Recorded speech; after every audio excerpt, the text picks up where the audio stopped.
Бир адам таанышын үйүнө конокко чакырып калат. Аялы дасторконду жайып, колундагы тамак аштын болгонун коюп, аларды тосуп алат. Киргенде эле үйдүн ээси жубайына жылмая карап, учурашып, ал жайын суроосу менен таанышын таң калтырып жаткан. Дасторконго отуруп даан татып баштаганда, жубайына тамактын даамдуу болгонун айтып, жегенден кийин ыраазычылыгын билдирип, экөө эшикке чыгат.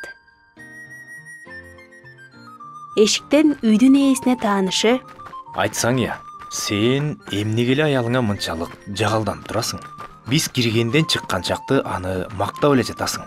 Байкасам, жакшы сөзүңдү аяган жоксуң. Жакшы сөз жан эритет, жаман сөз жан кейтет эмеспи? деген кыска нуска гана жообун берет.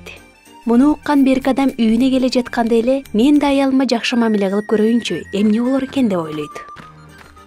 Киргенде эле жайдары карап, бүгүнкү күнү кандай өткөнүн сурап, жакшы көрөөрүн айтат.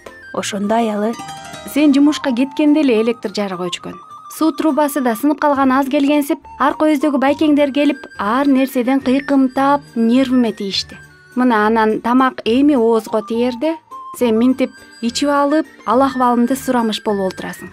Көптөн бери жолдошунан жылуу сөз укпаган жубайы анын жакшы сөздөрүн ичип алган адамдын сөзү катары кабыл алган экен. Жашоодо ар кандай кырдаалдар болот. Бирок жубайлар бири-бирине жакшы сөздөрүн аябай, бири-биринин көңүлдөрүн калтыруунун ордуна көтөрүүгө ашыгып турушса, мындан алардын өздөрүнө гана эмес, аларды курчагандардын баарына жагымдуу болот. Ыйык жазууда өзүңөргө башкалардын кандай мамиле кылуусун кааласаңар, силер да башкаларга ошондой мамиле кылгыла деп жазылган.